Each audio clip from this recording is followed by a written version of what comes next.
한 번 더 고백할까요? 우리는 회복을 넘어 부흥을 향해 달려갑니다. 그러신 분들만 하면 우리 하나님 말씀 사도행전 4장 8절에서 12절까지 말씀을 같이 보도록 합니다. 사도행전 4장 8절에서 12절 우리에게 주신 말씀 고백하면서 우리 큰 목소리로 봉독하겠습니다. 이에 베드로가 성령이 충만하여 이르되 백성의 관리들과 장로들아, 만일 병자에게 행한 착한 일에 대하여 이 사람이 어떻게 구원을 받았느냐고 오늘 우리에게 질문한다면 너희와 모든 이스라엘 백성들은 알라.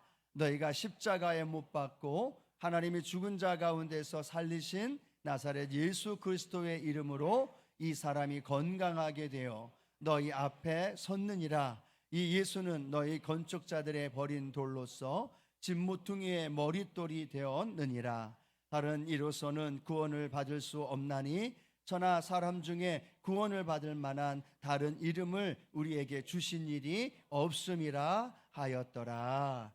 아멘. 오늘 본문 말씀을 가지고요, 은혜와 위기의 신비라는 제목으로 함께 하나님 말씀을 나눕니다. 함께 고백할까요? 은혜와 위기의 신비. 은혜 안에 또 위기 안에 뭐가 있다는 걸까요? 신비가 있다는 겁니다. 우리가 알지 못하는 하나님의 놀라운 신비, 오늘 예배 가운데 그 놀라운 은혜를 발견하는 저와 여러분이 되기를 축복합니다.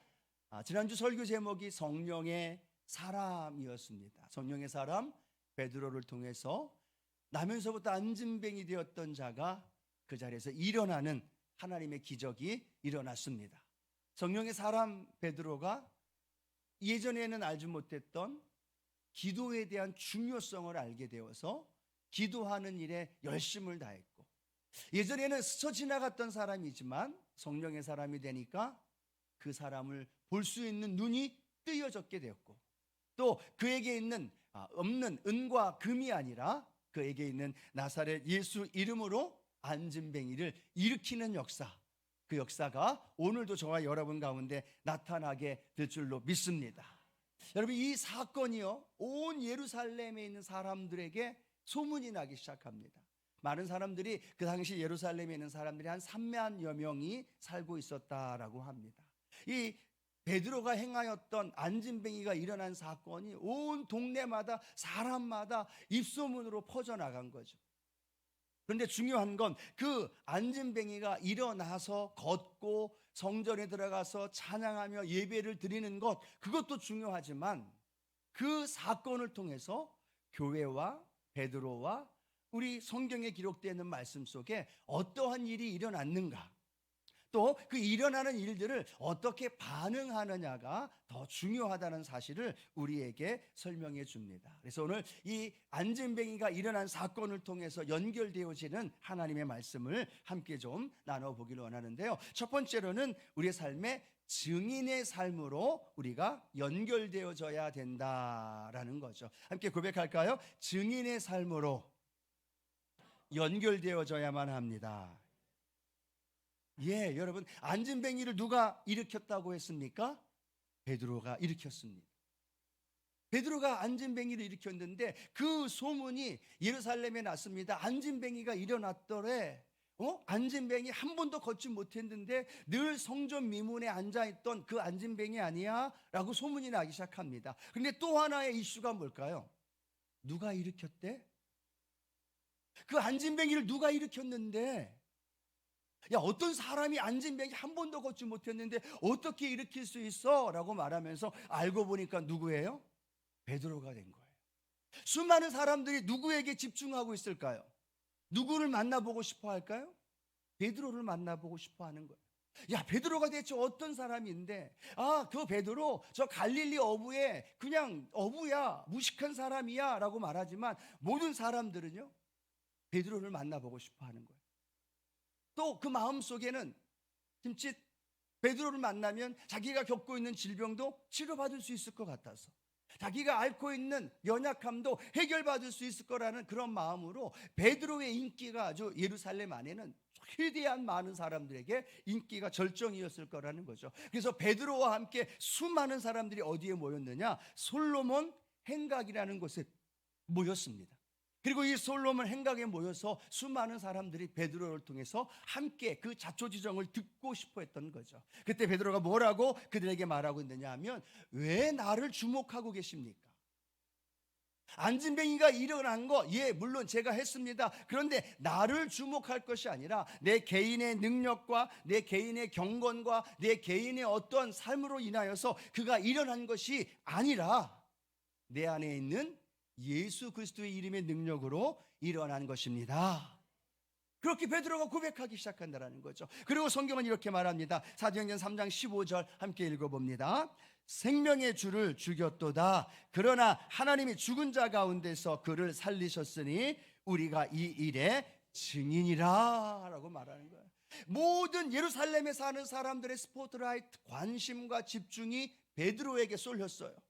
근데 베드로가 수많은 사람들 앞에서 솔로몬 행각에서 말한 건 내가 아니라, 나에게 주목할 것이 아니라 당신들이 십자가에 내어놓아 죽었던 예수 그리스도, 근데 그 예수님을 하나님이 죽은 자 가운데서 다시 살리셨고 그 예수의 이름의 능력이 안진뱅이를 일으켰습니다.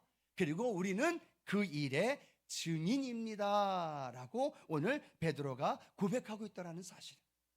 오늘 사랑하는 성도 여러분, 오늘 이 베드로의 고백이 저와 여러분의 고백이 되기를 축복합니다. 어떤 때는 우리가 때로는 인정받고 높임받고 사람들에게서, 때로는 세상에서, 때로는 교회 안에서 베드로처럼 스포트라이트 받을 때가 있을 수 있어요.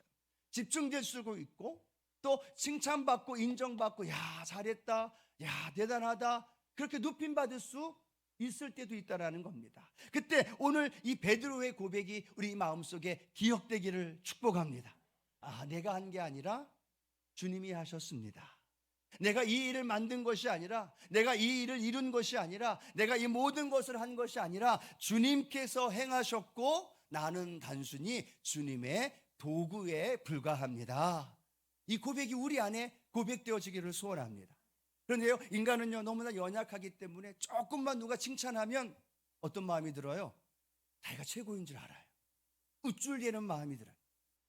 그리고 우쭐대는 마음 때문에 교만한 마음이 들어요. 그런데 그 마음으로 끝나는 게 아니라 다른 사람이 나를 인정해 주지 않고 또 칭찬해 주지 않으면 섭섭한 마음이 들어오고 상처가 되고 또 그것 때문에 관계가 깨어지고 어려움을 겪을 때가 참 많다라는 거죠.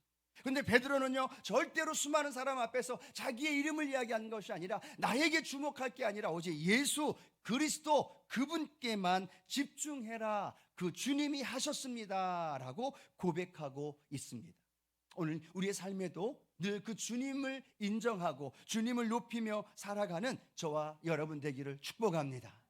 아마도 베드로는 예수님이 하셨던 그 모습을 늘 기억하고 있지 않았을까라는 생각을 해보게 됩니다. 예수님께서 오병이어의 기적을 일으키죠. 물고기 2마리와 보리떡 5개로 남자만 5,000명, 여자들까지 아이들까지 하면 수만 명을 먹입니다. 어떻게 먹여요? 배불리 먹입니다. 그리고 부족한 것이 아니라 성경은 뭐라고 말씀하고 있어요? 12바구니가 남더라. 많은 사람들은 생각도 못하고 이해할 수도 없었습니다. 그런데 주님은 그들을 배불리 먹이시고 그 다음에 그들에게 12바구니가 남은 것을 보여줬다는 거예요. 그들은 생각합니다. 이분이 우리의 구원자가 되시고 우리 이스라엘을 메시아가 되어서 이스라엘을 그 로마에서 구원할 그렇게 임금이 될 수 있다라고 생각하고 그들 마음속에 예수님을 어떻게 합니까? 임금을 삼으려고 했던 모습이 기록이 되어 있어요. 자, 요한복음 6장 15절 말씀 함께 한번 읽어봅니다. 그러므로 예수께서 그들이 와서 자기를 억지로 붙들어 임금으로 삼으려는 줄 아시고 다시 혼자 산으로 떠나가시니라.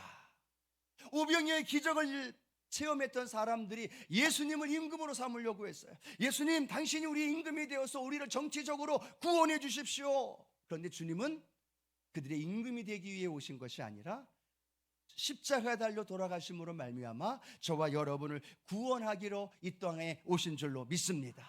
그래서 주님은 어디로 가요? 그래, 내가 임금 될게 라고 말한 것이 아니라 아무도 없는 산으로 올라가셔서 그곳에서 하나님 앞에 기도하면서 하나님께만 영광 돌려드리다는 거예요. 오늘 이 모습이 베드로의 마음속에도 들려지지 않았을까? 그리고 저와 여러분의 삶의 현장에도 늘 이 고백이 들려지는 복된 삶이 되어지기를 축복합니다. 그러면 우리는요, 하나님의 역사가 일어나고 하나님이 주신 은혜의 선물을 받으면서 행복하고 복된 형통의 삶을 살아갈 때 우리 마음속에 기억해야 할 것이 바로 그거예요. 내가 한 것이 아니라 하나님이 하셨습니다. 이게 고백이 되어져야만 된다는 거예요. 그래야 그 은혜가 계속 이어진다는 겁니다. 그런데 우리는 자꾸만 교만하고 자만하게 되어지고 높아지게 되어지다 보니까 그 은혜를 잃어버리는 안타까운 모습을 발견하게 되어집니다. 한번 생각해 보면 그렇습니다. 예수님이 예루살렘 성에 입성할 때 나귀를 타고 예루살렘 성에 입성하죠. 수많은 사람들이 예수님을 어떻게 했습니까? 호산나 다윗의 자손이여, 손을 흔들고 나뭇가지를 흔들고 그 나귀가 가는 그 앞길에 옷을 깔고 수많은 사람들이 예수님을 맞이했어요. 그때 두 종류의 모습을 볼 수 있지 않습니까? 예수님의 모습과 예수님 아래 타고 오셨던 나귀의 모습. 사람들이 나귀를 보고 환호했습니까? 예수님을 보고 환호했습니까? 사람들이 예수님을 환영했습니까? 나귀를 환영했습니까? 예수님을 환영했어요. 우리는 너무나 잘 알고 있다는 겁니다. 그런데 마치 우리는 예수님을 모시고 살아가는 우리의 인생 속에서 예수님은 온데간데 없이 나귀인 우리 자신이 인정받으려고 하고 높임 받으려고 하고, 그렇게 되지 않으면 짜증내고 원망내고, 때로는 그렇게 되지 않으면 내 마음에 상처가 되고 아픔을 겪는 그러한 모습이 우리 안에 있다면, 오늘 저와 여러분 하나님이 주신 은혜 안에 살아갈 때 늘 주님의 은혜임을 고백하는 우리의 모습이 되기를 축복합니다. 내가 한 것이 아니라 주님이 하셨습니다 라고 인정하는 것, 아마도 사도 바울의 고백이죠. 고린도전서 15장 10절 이렇게 고백합니다. 함께 고백해 볼까요? 그러나 내가 나 된 것은 하나님의 은혜로 된 것이니 내게 주신 그의 은혜가 헛되지 아니하여 내가 모든 사도보다 더 많이 수고하였으나 내가 한 것이 아니요 오직 나와 함께 하신 하나님의 은혜로다. 아멘. 이 고백이 우리가 읽을 때 어떤 마음이 들려요? 아, 그렇지. 사도 바울과 같은 위대한 사도도 그 모든 것을 한 것이 자기가 한 것이 아니라 하나님의 은혜로 했다라고 고백한다면, 저와 여러분의 삶에도 하나님의 은혜였음을 늘 고백하기를 축복합니다. 그게 하나님의 은혜라는 걸 고백하는 사람은요, 교만할 수 있을까요? 없을까요? 하나님의 은혜라는 걸 고백하는 사람은요, 자기 목소리를 낼 수 없어요. 하나님의 은혜로 했습니다라는 걸 인정하는 사람은요, 자기를 인정해 주지 않아도 섭섭하거나 상처받지 않아요. 하나님의 은혜로 이루어졌습니다라는 걸 아는 사람은요, 지금 당장 내 마음대로 되어지지 않아도 원망하며 불평하지 않아요. 하나님의 은혜로 이루어졌습니다라고 고백하는 사람은 지금 내 삶에 문제가 다가와도요, 포기하거나 낙심하거나 절망하지 않아요. 하나님의 은혜는 변함없이 어제나 오늘이나 영원토록 저와 여러분과 함께 하시는 줄로 믿습니다.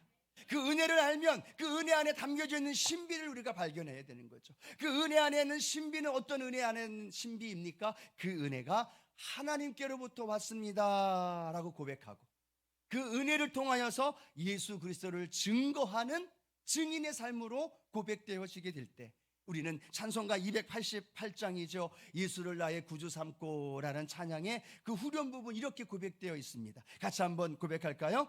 이것이 나의 간증이요 이것이 나의 찬송일세, 나 사는 동안 끊임없이 구주를 찬송하리로다. 이 고백이 우리의 고백이 될 수밖에 없다는 거예요. 그래서 하나님, 내 삶에 은혜의 삶이 이어질 때마다 주님께 간증하게 하여 주시고, 믿지 않는 사람들에게 증거해 주게 해주시고, 여의도 순복음 수원교회 나가서 예배를 드리다가 내가 하나님 만나고 그 하나님의 은혜로 내가 이렇게 축복받고 내가 그 은혜 안에서 오늘 이렇게 형통한 삶을 살아가고 있습니다. 누구의 덕이에요? 하나님의 은혜, 하나님의 덕이. 이 마음이 저와 여러분 가운데 늘 함께하기를 축복합니다. 그런데요, 사단은 와서 자꾸만 우리가 높여지기를 원한다는 걸 우리는 기억해야만 합니다. 내가 높아지고 내 이름이 드러나기를 원할 때마다 예수 이름으로 떠나 갈지어다. 내 안에 예수 그리스도, 오직 예수님만 증거하며 증인의 삶을 살아가는 저와 여러분 되기를 축복합니다. 자, 또 하나, 두 번째는요, 이 안진뱅이가 일어나면 어떤 일이 벌어질까요? 더 큰 부흥의 역사도 일어나야 되고, 소문이 나면서 초대교회에 더 큰 하나님의 사람들로 북적대고 몰려와야 되죠. 그런데 성경에 보니까 이 안진뱅이가 일어남으로 인하여 큰 부흥이 일어난 것만 아니라 이 교회에 위기가 다가왔다는 사실을 우리에게 가르쳐 줍니다. 초대교회의 리더였던 사도 베드로, 그리고 요한과 많은 사도들이 옥에 갇히는 일이 벌어집니다. 생각해 보십시오. 유대교가 그 예루살렘의 모든 사람들 안에 있었는데 오순절 성령 강림으로 말미암아 기독교가 탄생됐어요. 교회가 모였는데 갑자기 100명, 200명, 300명, 그리고 3,000명이 모여드니까 유대주의자들 마음속에는 어떤 마음이 들까요? 시기와 질투가 들어가기 시작합니다. 어떻게 하면 저들의 그 세력이 확장하는 걸 막을 수 있을까? 그 방법으로 그들의 리더였던 베드로와 요한과 사도들을 옥에 가둬버리는 거죠.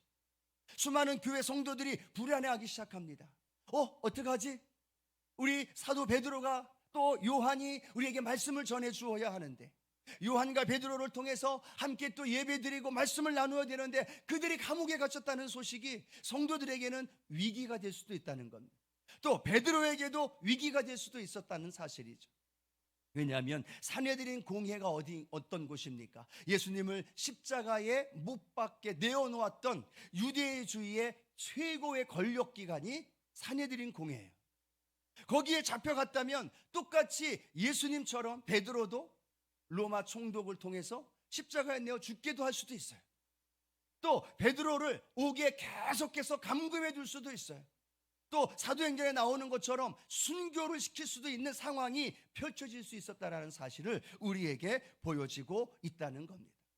사랑하는 성도 여러분, 안진뱅이가 일어나는 은혜도 있지만 우리의 인생 속에는요, 초대교회 리더들이 옥에 갇히는 위기도 찾아올 수 있다는 사실이에요.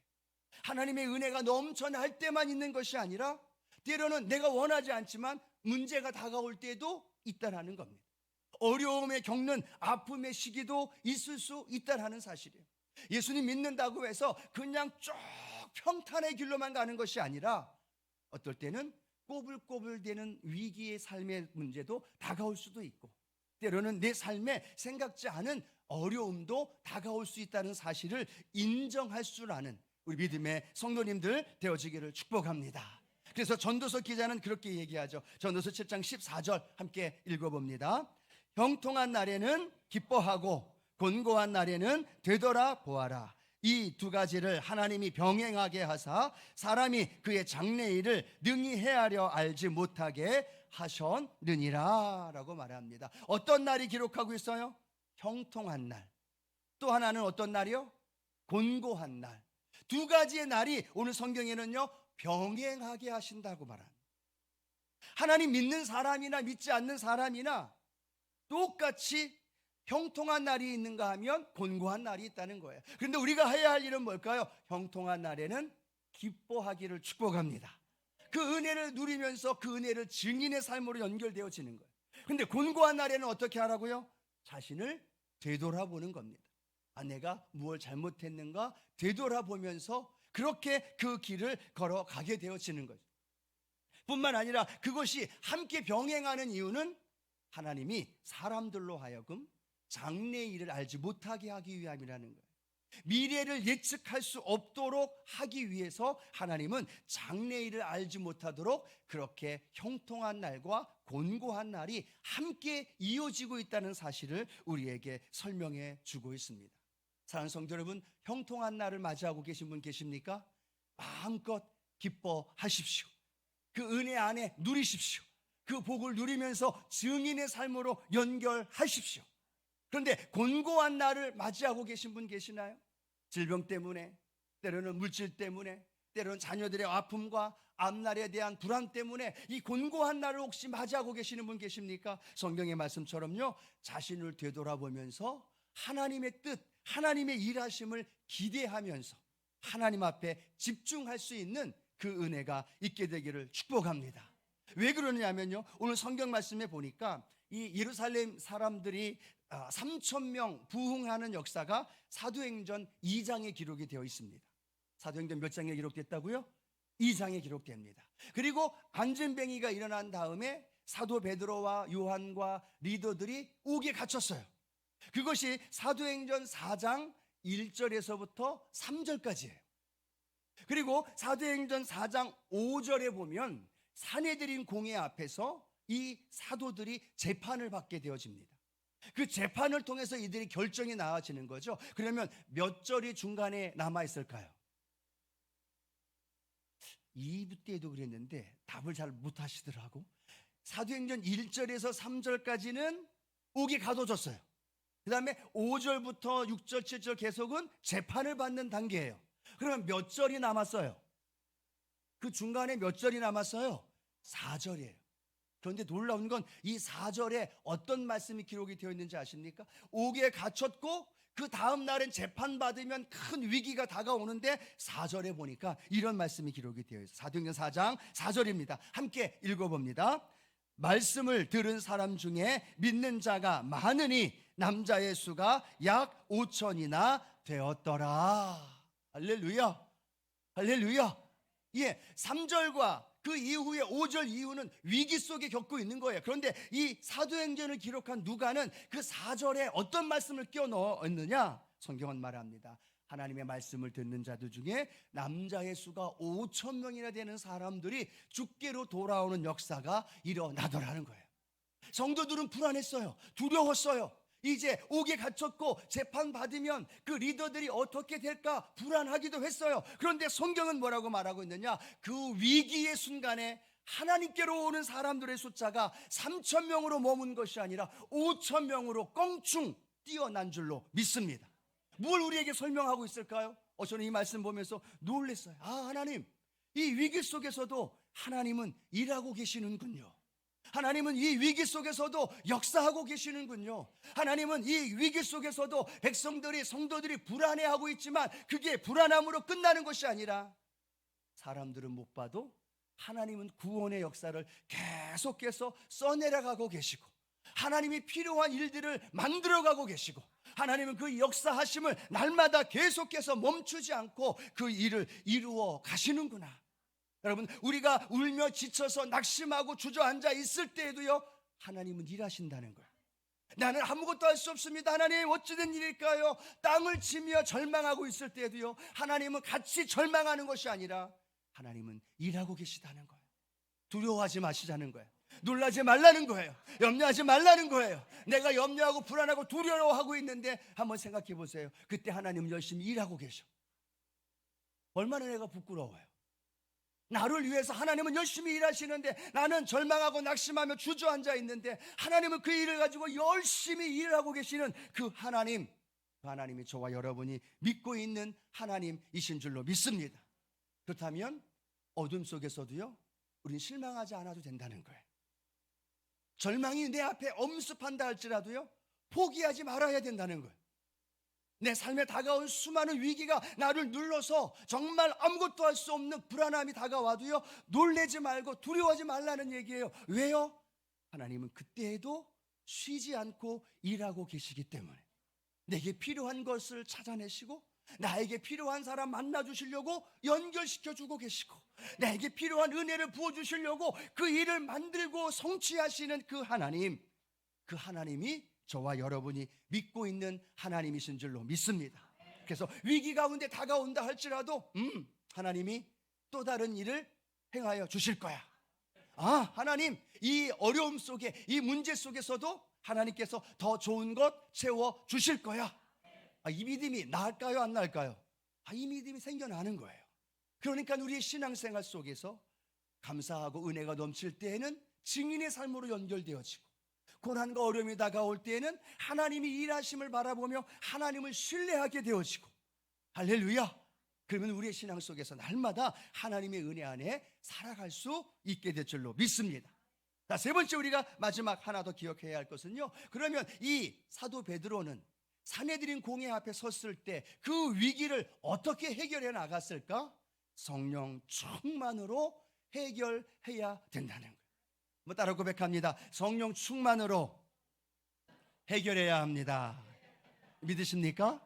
예, 성령 충만으로 해결해야 합니다. 사내들인 공회 앞에 서 있는 베드로, 사내들인 공회에 있는 분들은요, 대제사장과 장로와 관리들과 너무나 많은 사람들이 앉아서 베드로와 요한의 그 질문에, 그들이 던지는 말 한마디 한마디에 올가미를 씌우려고 덫을 만들어 놓고, 그들이 잘못 말하면 그걸 가지고 또 포장해서 예수님처럼 또 옥에 가두고 예수님처럼 핍박하려고 잔뜩 생각하면서 질문을 하는 거예요. 그런데 그 질문에 베드로가 잘못 말 한마디 하면 그의 생은, 그의 삶은 죽음으로 몰아갈 수도 있고, 또 그가 섬기던 교회도 어려움을 겪을 수 있는 상황, 이 절체절명의 상황 속에 놓여져 있었다라는 겁니다. 그런데 여러분, 우리가 결과를 알다시피 베드로가 이때 순교를 당했나요? 아닙니다. 베드로가 계속 옥에 갇혔나요? 아닙니다. 베드로는요, 그들 앞에서 당당하게 나는 하나님 말씀을 듣는 것이 옳습니다 라고 자신 있게 이야기를 하고 그 재판 자리에서 나온 줄로 믿습니다. 이미 결과가 그렇게 나왔어요. 근데 중요한 건 뭘까요? 그가 그렇게 결과를 얻을 수 있었던 이유, 그것이 성경은 사도행전 4장 8절에 이렇게 기록합니다. 같이 한번 읽어보겠습니다. 이에 베드로가 성령이 충만하여 이르되 백성의 관리들과 장로들아 라고 말합니다. 지금 베드로는요, 죄수의 입장이에요. 재판받는 피고의 입장이에요. 그런데 당당하게 그들 앞에 섭니다. 그리고 그들에게 이야기합니다. 백성의 관리들아, 장로들아, 내 말 좀 들어보십시오. 만약에 성령 충만 받기 전에 베드로였다면요, 로마 병정 앞에서 예수님이 붙잡혀 가는데 베드로는 뭘 했을까요? 도망쳤어요. 계집아이가 너 예수님과 함께했던 사람 아니야? 라는 질문에 예수님 모른다고 부인하고 저주했던 사람이 베드로예요. 그런데 지금 유대의 최고 권력기관 앞에서 당당하게 섭니다. 그리고 그들을 한 명씩 부르면서 장로들아, 관리들아, 대제사장들아 라고 그들의 이름을 호명합니다. 그리고 그들이 놓았던 올가미의 하나님 은혜, 성령의 능력 안에서 자연스럽게 헤쳐나가게 되어지고, 그곳에서 던진 말들이 결국은 자유함을 얻는 축복의 역사가 일어난 줄로 믿습니다. 예전에 베드로였다면요, 똑같이 어려움을 당했을 겁니다. 그런데 그가 해결책을 선택했던 것은 성령의 충만한 은혜를 갈구했고, 성령에 충만했던 베드로가 넉넉히 그 문제 가운데 이긴 줄로 믿습니다. 아마도 베드로는요, 예수님이 하셨던 말씀이 기억났을 거예요. 예수님이 하루는 제자들을 모아놓고 그렇게 말씀합니다. 너희가 회당이나 위정자나 권세 있는 자 앞에 끌려가거든 무슨 말을 할지 두려워하지 말아라. 어떤 말을 해야 할지 염려하지 말아라. 그러면서 누가복음 12장 12절에 이렇게 말씀한 말씀이 있습니다. 함께 읽어보겠습니다. 마땅히 할 말을 성령이 곧 그때 너희에게 가르치시리라 하시니라. 뭐라고 말씀해요? 마땅히 할 말, 위정자 앞에, 권세자 앞에 말 잘못한 것 한마디로 결국 많은 어려움을 겪을 수도 있지만 성령께서 마땅히 할 말을 너희에게 가르쳐 주시리라. 할렐루야. 여러분, 이 말씀 가지고 제가 면접 볼 때마다 이 말씀을 묵상했던 말씀, 누구하고 이야기를 나눌 때마다 이 말씀을 묵상했어요. 하나님, 오늘 면접 보는 사람에게, 하나님 누구 만나는 사람에게, 어떤 사람과 대화할 때, 결정을 해야 할 때 성령님이 말할 것을 가르쳐 주신다고 했으니까 하나님, 성령으로 나에게 말할 말씀 알게 해 주옵소서. 생각나게 해 주십시오. 여러분, 아라고 얘기할걸요, 성령님이 어라고 얘기하면 어라고 얘기해야 하나님께서 그 문제를 해결해 주시는 거죠. 우리 청년들 공부하거나 시험 볼 때나 면접 볼 때도 마찬가지입니다. 내가 무엇을 해야 할지 잘 모를 때 성령님 내게 오셔서 내게 할 말을 가르쳐 주시옵소서. 무슨 말을 해야 그 면접관의 마음을 움직일 수 있고, 내가 어떤 말을 해서 그 문제가 해결되어질지 성령님 인도해 주시옵소서. 그런 고백의 기도가 우리의 기도가 되기를 축복합니다. 그랬더니 베드로는요, 그들 앞에 당당하게 예수를 전하는 겁니다. 당신들이 십자가에 못 박아 죽인 예수님, 하나님이 살리셨습니다. 그리고 부활하셨습니다. 그들의 마음엔 모욕감을 주는 말임에도 불구하고 당당하게 예수를 전했던 베드로. 근데 그 성령의 충만함으로 말미암아 결국 그들에게 하나님의 구원의 역사가 일어나게 하신 줄로 믿습니다. 여러분, 여러분의 문제 앞에 어떤 마음으로 대하고 계십니까? 여러분의 삶에 다가온 큰 위기와 어려움을 어떤 무기로 대처하며 싸우고 계십니까? 여러분 앞에 있는 사업, 학교, 직장, 여러분의 자녀들의 문제, 그 모든 산더미와 같은 문제와 위기를 어떤 방법으로 해결해 나가고 계십니까? 내 생각이요? 내 노하우요? 내 방법이요? 내 느낌대로 하고 있나요? 아니요, 성경은 분명히 말합니다. 우리에게 해결책을 준 것은요, 성령이 충만하여 라고 말합니다. 오늘 저와 여러분의 삶이 세상을 향해 나갈 때 성령이 충만하여 세상을 향해 나가기를 축복합니다. 직장에 나가기 전에 성령 충만하고 믿음으로 직장을 나가는 거예요. 학교 공부할 때 성령에 충만하고 학교 공부를 하는 거예요. 음식을 만들 때에도 성령의 충만한 가운데 그 일을 이루어 나갈 때 성령께서 그 일을 이루어 주실 줄로 믿습니다. 내가 하는 게 아니라 누가 해요? 성령님이 하시는 거예요. 성경에 보니까 이사야 11장 2절에 성령님을 이렇게 표현하고 있어요. 함께 한번 읽어봅니다. 그의 위에 야훼의 영, 곧 지혜와 총명의 영이요 모략과 재능의 영이요 지식과 야훼를 경외하는 영이 강림하시리니 라고 말합니다. 한번 같이 가슴에 손을 얹어 볼까요? 그러니까 한번 믿음으로 고백합시다. 지혜와 총명의 영이요 모략과 재능의 영이요 지식과 야훼를 경외하는 영이 내 안에 충만합니다. 내 안에 충만합니다. 내 안에 충만합니다. 믿으십니까? 그 성령의 충만한 은혜로 세상을 향해 나가야죠. 그 성령의 충만한 가운데 결정해야죠. 성령의 충만한 가운데 믿음으로 선택해야죠. 내 느낌으로 선택하는 게 아니라 내 감각으로 선택하는 것이 아니라 성령 충만하게 성령님 의지하고 그 성령의 도우심을 힘입어 선택하면 누가 책임져 주셔요? 성령님이 책임져 주셔요.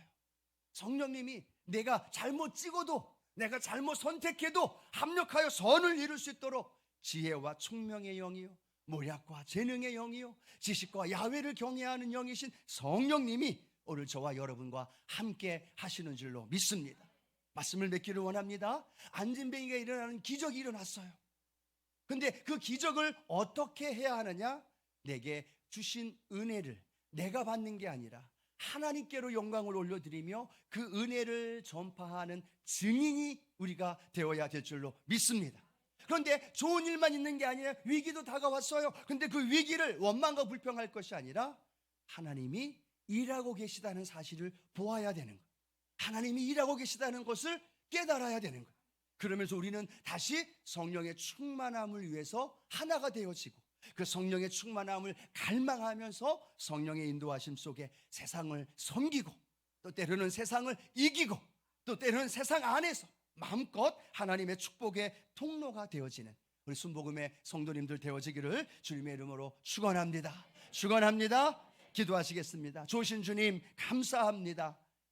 어떤 사건이 중요한 것이 아니라 내게 주신 은혜가 주님께로부터 왔음을 늘 고백할 수 있게 하여 주옵소서. 또 내게 다가온 고난과 어려움의 위기가 하나님의 일하고 계심을 볼 수 있는 영적인 눈이 뜨여지게 도와주시고 그래서 은혜와 위기에 담겨져 있는 그 신비 그것은 성령의 충만함으로 믿음으로 나아가야 하는 우리 성도님들의 삶이 되도록 주께서 인도해 주옵소서. 예수님의 이름으로 축복하며 기도드립니다. 아멘.